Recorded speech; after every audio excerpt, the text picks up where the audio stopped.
ọ̀fẹ́ sá ní ìgbẹ́kẹ̀lé mi. Ó ní Jésù kú fún aráyé, ó kú fún èmi pẹ̀lú. Kò yọwọ́ náà lẹ́ o.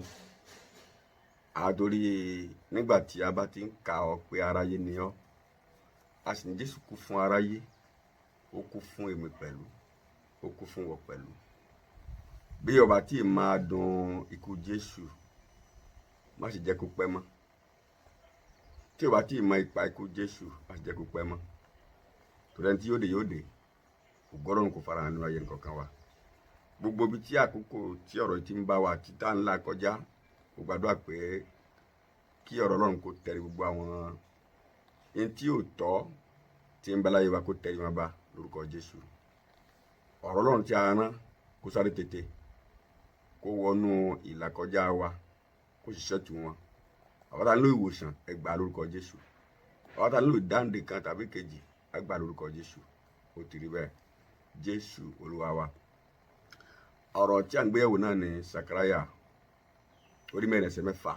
Ó sì sọ fún mi wípé èyí ni ọ̀rọ̀ Olúwa sì ṣe Bábélì wípé kì í ṣe nípa ipá tàbí nípa agbára bí ó ṣe nípa ẹ̀mí mi ni Olúwa àwọn ọmọ ogun wí. A rí pé ipá ènìyàn, agbára ènìyàn àti ipá ẹ̀mí ọ̀tọ̀ọ̀tọ̀ ni wọ́n, ṣùgbọ́n ipá ẹ̀mí gbogbo wọn. Díẹ̀ tá a fi ń gbéyàwó lónìí, kí ni ipa ọ̀rọ̀ Ọlọ́run lórí bí a ṣe ń yí ayé ìpadà tí kì í ṣe nípa ipá. Ipa ọ̀rọ̀ Ọlọ́run bí ayé ṣe máa ń yí padà láìsí ipá. Gbogbo nǹkan tí ọmọ Ọlọ́run lè pòun fẹ́ ṣe láyé, orísun rẹ̀ ó ní ẹ̀mí mímọ́. Jẹ́jẹ́ mọ̀ pé ó lè jẹ́ ètò kan o, ó lè jẹ́ prógrámù kan o, ó lè jẹ́ ọ̀rọ̀ ìjọ o, ó lè jẹ́ ọ̀rọ̀ ẹ̀sìn o, bí ó bá ti ṣe agbára ẹ̀mí máa ń bẹ̀, ṣe mọ̀ pé kò lè tú, kò lè pátátá, kò lè pátátá. Bí ó bá ti ṣe agbára ẹ̀mí máa ń bẹ̀, kò sí kankan, ó dàbí ètò lásán ni. Toró ní ìwọ̀nba tí ipá ènìyàn lè ṣe, ó ní ìwọ̀nba tí ipá ènìyàn lè gbé. Èmi gẹ́gẹ́ bí ènìyàn, mo fẹ́ rìn ní ẹgbẹ́ mi lọ́wọ́, tí ó bá sí pa Ọlọ́run ọ̀nà mo gbà ràn lọ́wọ́. Ẹni tí ó fún yàn lóúnjẹ, ó gbọ́dọ̀ jẹ́ pé òun gan ti jẹun tó ti yó. Ẹni tí ó fún yàn láṣọ, ó gbọ́dọ̀ jẹ́ pé òun gan rìn òhò. Ẹni tí ó fún yàn ń bàtà, ó gbọ́dọ̀ jẹ́ pé òun gan máa fi ẹsẹ̀ lásán rìn.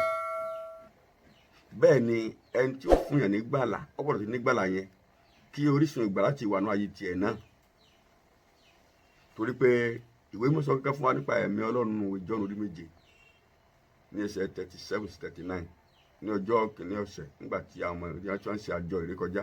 Jésù gbóhùn sókè, ó ní tí ó gbé bá ń gbẹ ẹnikẹ́ni kó wá, tí bá ń pẹ ẹnikẹ́ni kó wá. Ó ní ẹni tó ń kẹ́ tó bá gbà mí gẹ́gẹ́ bí mo ṣe wí, láti inú rẹ̀ ní kànga omi ìyè yóò ti máa sun jáde. Kànga omi ìyè, kànga ọ̀rọ̀ Ọlọ́run, kànga àdúrà. Bẹ́ẹ̀ ni bá fẹ́ bẹ̀rẹ̀ àdúrà, kó tó wí ìṣẹ́jú kan kò ní máa tí ó sọ mọ́. Bẹ́ẹ̀ ni bá kọ̀rọ̀ Ọlọ́run lọ, kó tó wí ìṣẹ́jú kan kò ní. A lè mú kókó ọ̀rọ̀ Ọlọ́run kan, ẹsẹ̀ Ọlọ́run kan, káàdẹ̀ fi ṣe wàásù ní gbogbo ọ̀sẹ̀, ní gbogbo ọdún, àbí láàrin oṣù 6. Bí ẹ̀mí Ọlọ́run bá ṣe gbé wa jẹ̀ sí lórí rẹ̀, bẹ́ẹ̀ ni ipa ọ̀rọ̀ yẹn yóò rí. Bí a bá ṣe jinlẹ̀ nínú rẹ̀ sí, bẹ́ẹ̀ ni ipa ọ̀rọ̀ yẹn yóò rí. Tá a bá sì gbọ́ bí ó ṣe túṣe ọkàn wa, bí ó ṣe nípa inú ayé wa, jẹ́ bí òṣùn òkun àtẹ̀mí má ti ń bẹ nínú wa ni. Torí ọ̀rọ̀ lásán ni yóò jẹ́ tí ó bá sókun ẹ̀mí máa ń bẹ, gẹ́gẹ́ bí àwọn ọ̀rọ̀ lásán náà ni. So orísun ọ̀rọ̀ Ọlọ́run fún gbogbo, orísun gbogbo ọ̀rọ̀ Ọlọ́run fún gbogbo ọmọ Ọlọ́run ní agbára ẹ̀mí mímọ́. Àláti ṣe àtọ́jẹ́ pé tí ẹ̀mí bá dénú ayé èèyàn, kò sẹ́ni tí ò lè sọ̀rọ̀ náà. Bí èèyàn bá wá lẹ́mí yẹn tó bá yẹ pé ń sọ̀rọ̀, ìyẹn ni pé á kọ́ àwọn ènìyàn fún odidi ẹgbẹ̀lẹ́gbẹ̀ ọdún. Àbí kéèyàn gẹ́gẹ́ bí ẹ máa kọ́ yàn fún ẹgbẹ̀lẹ́gbẹ̀ ọdún, káyé tiẹ̀ náà má yí padà, tàbí kọ́ má yí ẹnìkankan padà. Tẹ́ ẹ bá rí gbé kalẹ̀ lónìí, tẹ́ ẹ bá rí ibi tí wọ́n ti ń kọ̀rọ̀ Ọlọ́run lónìí, tẹ́ ẹ rí ìyípadà ń bẹ, ẹ béèrè kí ni ó sinmi lé. Àlòmíì lè jiyàn ọ̀rọ̀ Ọlọ́run tó takò ó ṣe gbogbo ẹ̀, but àjíyàn kọ́ ni tá à ń sọ yìí. Ṣé òkun ẹ̀ mọ́ ń bẹ nù tó ń lórísun wa, orísun ọmọ Ọlọ́run. Gẹ́gẹ́ bí Sakaraya ti jẹ́ pé bóyá ó rí àwọn òpó fìtílà tí tá ń bòróró sí láti ọ̀dọ̀ àwọn igi olífì méjì yẹn, ipa tiwa nìyẹn. Ó sọ fún àwọn àlùfáà, ó ní méjì ló kú lórí pẹpẹ. bí iná gbọ́dọ̀ kú yẹn ni pé gbogbo àwọn máa tòró sí gbogbo àwọn máa tòró sí àwa là ní jẹ́ kí náà yẹn ó kú iná àdúrà iná ọ̀rọ̀ Ọlọ́run iná àwẹ̀ gbígbà àti oríṣiríṣi àwọn ipá tí a lè ṣàgẹ́ bí ènìyàn láti jẹ́ pé kí activate iṣẹ́ ẹ̀mí mímọ́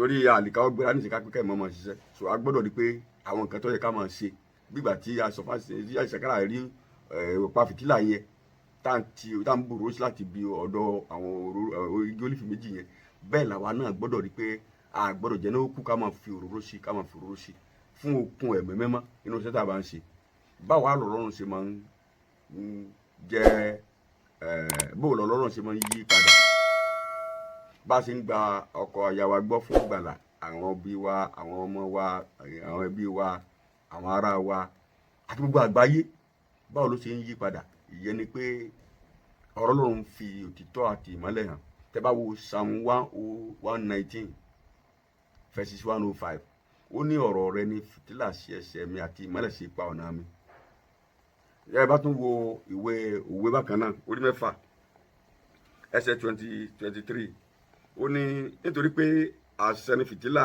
òfin sì ni ìmọ́lẹ̀ àṣẹ ni fìtílà òfin sì ni ìmọ́lẹ̀ so ẹ rí i pé ìtọ́rọ̀ Ọlọ́run jẹ́ nìyẹn òfin ni ìmọ́lẹ̀ àṣẹ ni fìtílà ọ̀rọ̀ rẹ̀ ni fìtílà ọ̀rọ̀ rẹ̀ ni fìtílà sí ẹsẹ̀ mi àti ìmọ́lẹ̀ sí ipa ọ̀nà mi nígbà tí ọ̀rọ̀ Ọlọ́run bá ti ń tọ́ wa mọ kí àwọn sọ nǹkan fáwọn èèyàn nkàwé tá a bá ka Bíbélì tí a sì gba ẹ̀kọ́ ọ̀rọ̀ Ọlọ́run tó yẹ kóró gbọ́ tí a jẹ́ òye wa àlípà kàwé tí a bá ń sọ osmosis nínú biology tí a ń sọ Newton's law nínú physics àtòrísìíṣi àwọn nǹkan bẹ́ẹ̀ yẹn bóyá ti histoire ní bọ́kàn ni o tá a náà bá sọ̀tàn Dánẹ́lì tá a sọ̀tàn Jónà tá a mẹ́kì ọkọ̀ ọ̀rọ̀ Ọlọ́run tá a bá fàyọ ọmọ nípa ọ̀kàwé ìwé ni Bíbélì náà ìwé lọ̀rọ̀ Ọlọ́run náà níta gbọ́dọ̀ mójútó tá a sì gbọ́dọ̀ rí pé àkàní tó torí náà ìwé mẹ́sàn-án ìwé Róòmù orí 10 ẹsẹ̀ 17 Romans chapter 10 verses